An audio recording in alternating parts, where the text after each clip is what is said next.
ಎಲ್ಲರಿಗೂ ನಮಸ್ಕಾರ. ನಾನು ನಿಮ್ಮ doctor B K Ram Praveen, Janata Ayurveda, Hassan. ಓಂ ನಮಾಮಿ ಧನ್ವಂತರಿ ಮಾದಿದೇವಂ ಸುರಾಸುರೈರ್ವಂದಿತ ಪಾದ ಪದ್ಮಂ ಲೋಕೆ ಜರ ರುಗ್ಭಯ ಮೃತ್ಯುನಾಶಂ ಧಾತಾರಮೇಶಂ ವಿವಿಧೌಷಧೀನ ಧನ್ವಂತರಿ ರಮಾನಾಥಂ ಸರ್ವರೋಗ ನಿವಾರಕಂ ಆಯುರ್ವೇದ ಪ್ರವರ್ತಾರಂ ಒಂದೇ ಪಿಯೂಷದಾಯಕಂ. ಸರ್ವೇ ಜನಾಃ ಸುಖಿನೋ ಭವಂತೋ ಸರ್ವೇ ಸಂತು ನಿರಾಮಯಹಂ. ಶಾಂತಿ ಶಾಂತಿ ಶಾಂತಿ.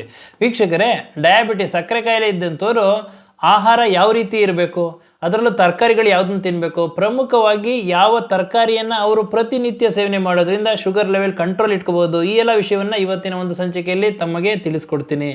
ಅದು ಯಾವ ತರಕಾರಿ ಅಂತಂದರೆ ಬೆಂಡೆಕಾಯಿ. ಆದ್ದರಿಂದ ಡಯಾಬಿಟಿಸ್ ಇದ್ದಂಥವರು ಪ್ರತಿಯೊಬ್ಬರು ಸೇವನೆ ಮಾಡಬೇಕಾದಂತಹ ಒಂದು ತರಕಾರಿ ಅಂದರೆ ಬೆಂಡೆಕಾಯಿ. ಇದರಲ್ಲಿ ಹಲವಾರು ರೀತಿಯ ಪೋಷಕಾಂಶಗಳಿದೆ. ಇದನ್ನು ನೀವು ಸೇವನೆ ಮಾಡೋದ್ರಿಂದ ಶುಗರ್ ಲೆವೆಲ್ ಕಂಟ್ರೋಲ್ ಇರ್ತದೆ, ಆರೋಗ್ಯದಿಂದ ಇರ್ತೀರಾ. ಬೆಂಡೆಕಾಯಿಯಲ್ಲಿ ಹಲವಾರು ರೀತಿಯ ಪೋಷಕಾಂಶಗಳಿದೆ. ಇದರಲ್ಲಿ ನಾರಿನಂಶ ಇದೆ, ಅಂದರೆ ಫೈಬರ್ ಕಂಟೆಂಟ್ ಇದೆ. ಅದರಲ್ಲೂ ಸಾಲ್ಯುಬಲ್ ಫೈಬರ್, ಕರಗುವ ನಾರಿನಂಶ ಇರೋದ್ರಿಂದ ಈ ಬೆಂಡೆಕಾಯಿನ ಸೇವನೆ ಮಾಡೋದ್ರಿಂದ ನಾವು ಆಹಾರ ಸೇವನೆ ಮಾಡಿರ್ತೀವಿ, ಕಾರ್ಬೋಹೈಡ್ರೇಟ್ಸ್ ಇರ್ಬೋದು, ಶುಗರ್ ಇರ್ಬೋದು, ಈ ಆಹಾರಗಳನ್ನ ಸೇವನೆ ಮಾಡಿರ್ತೀವಿ. ಇದು ಸಾಲ್ಯುಬಲ್ ಫೈಬರ್ ಅಂಶ ಇರೋದ್ರಿಂದ ಇದು ಜೀರ್ಣಕ್ರಿಯೆಯಲ್ಲಿ ನಿಧಾನವಾಗಿ ಕೆಲಸ ಮಾಡೋದ್ರಿಂದ ದಿಢೀರನೆ ರಕ್ತದಲ್ಲಿ ಶುಗರ್ ಲೆವೆಲ್ ಜಾಸ್ತಿ ಆಗುವಂಗೆ ಮಾಡೋದಿಲ್ಲ. ಹಾಗಾಗಿ ಈ ನಾರಿನಂಶ ಇರೋದ್ರಿಂದ ಶುಗರ್ ಲೆವೆಲ್ನ ಕಂಟ್ರೋಲ್ ಮಾಡೋ ಒಂದು ಶಕ್ತಿ ಇದೆ. ಹಾಗಾಗಿ ಸಕ್ಕರೆ ಕಾಯಿಲೆ ಇದ್ದಂಥವ್ರು ಬೆಂಡೆಕಾಯಿನ ಸೇವನೆ ಮಾಡೋದ್ರಿಂದ ಶುಗರ್ ಕಂಟ್ರೋಲ್ನಲ್ಲಿರ್ತದೆ. ಇನ್ನು ಇದರಲ್ಲಿ ಹಲವಾರು ರೀತಿಯ ಪೋಷಕಾಂಶಗಳ ಜೊತೆಗೆ ಈ ಬೆಂಡೆಕಾಯಿಯಲ್ಲಿ ಜಿಡ್ಡಿನಂಶ, ಲೋಳೆ ಅಂಶ ಥರದ ಒಂದಿದೆ. ಆ ಲೋಳೆ ಅಂಶಕ್ಕೆ ಮ್ಯೂಸಿಲೇಜ್ ಅಂತ ಕರೀತಾರೆ. ಇದೇನು ಮಾಡ್ತದೆ ಅಂತಂದರೆ, ನಮ್ಮ ಆಹಾರ, ನಾವು ಸೇವನೆ ಮಾಡಿರ್ತಕ್ಕಂಥ ಆಹಾರದಲ್ಲಿ ಗ್ಲೂಕೋಸ್, ಸಕ್ಕರೆ ಅಂಶ ಏನಿದೆ, ಆ ಗ್ಲೂಕೋಸ್ ಅಬ್ಸಾರ್ಪ್ಷನ್ ಕರುಳಿನಲ್ಲಿ ನಿಧಾನವಾಗಿ ಆಗುವಂಗೆ ಮಾಡ್ತದೆ. ಆದ್ದರಿಂದ ಶುಗರ್ ಲೆವೆಲ್ ಕಂಟ್ರೋಲ್ನಲ್ಲಿರ್ತದೆ.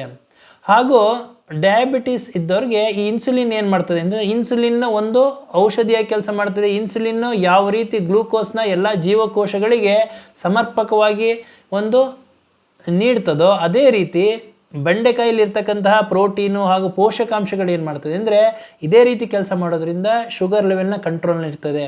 ಹಾಗೂ ಡಯಾಬಿಟಿಸ್ ಇದ್ದಂಥವ್ರಿಗೆ ಬೆಂಡೆಕಾಯಿಯಲ್ಲಿ ಹಲವಾರು ಪೋಷಕಾಂಶಗಳಿದೆ. ಪ್ರಮುಖವಾಗಿ ಫ್ಲೇವೋನಾಯ್ಡ್ಸು, ವೈಟಮಿನ್ ಸಿ ಅಂತ ಆಂಟಿ ಆಕ್ಸಿಡೆಂಟ್ಗಳಿದೆ. ಇದೇನು ಮಾಡ್ತದೆ ಅಂತಂದರೆ ಆಕ್ಸಿಡೇಟಿವ್ ಸ್ಟ್ರೆಸ್, ನಮ್ಮ ದೇಹದಲ್ಲಿ ಆಕ್ಸಿಡೇಟಿವ್ ಸ್ಟ್ರೆಸ್ ಅಂತಂದರೆ ಸೆಲ್ಗಳಲ್ಲಿ, ಜೀವಕೋಶಗಳಲ್ಲಿ ಒತ್ತಡವನ್ನು ಕಡಿಮೆ ಮಾಡ್ತದೆ, ಇನ್ಫ್ಲಮೇಷನ್, ಉರಿಯೂತವನ್ನು ಕಡಿಮೆ ಮಾಡ್ತದೆ, ಶುಗರ್ ಲೆವೆಲ್ನ ಕಂಟ್ರೋಲ್ ಇಡೋಕ್ಕೆ ತುಂಬಾ ಸಹಕಾರಿಯಾಗಿದೆ.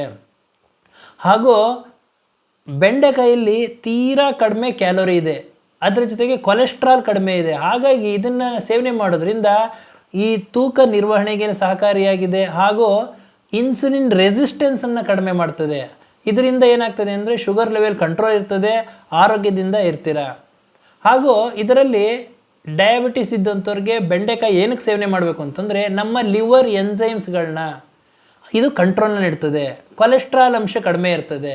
ಹಾಗಾಗಿ ಇದನ್ನು ಏನು ಮಾಡೋದ್ರಿಂದ, ಈ ಒಂದು ಬೆಂಡೆಕಾಯಿನ ಸೇವನೆ ಮಾಡೋದ್ರಿಂದ ತೂಕದ ನಿರ್ವಹಣೆ, ಕೊಲೆಸ್ಟ್ರಾಲ್ ಕಡಿಮೆ ಆಗ್ತದೆ, ಶುಗರ್ ಲೆವೆಲ್ ಕಂಟ್ರೋಲ್ನಲ್ಲಿರ್ತದೆ, ಆರೋಗ್ಯದಿಂದ ಇರ್ತೀರ.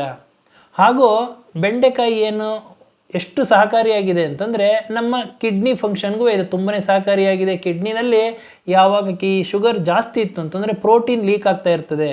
ಆ ಒಂದು ಮೂತ್ರದಲ್ಲಿ ಪ್ರೋಟೀನ್ ಲೀಕ್ ಆಗೋ ಒಂದು ಸಮಸ್ಯೆಯನ್ನು ಇದು ನಿವಾರಣೆ ಮಾಡ್ತದೆ.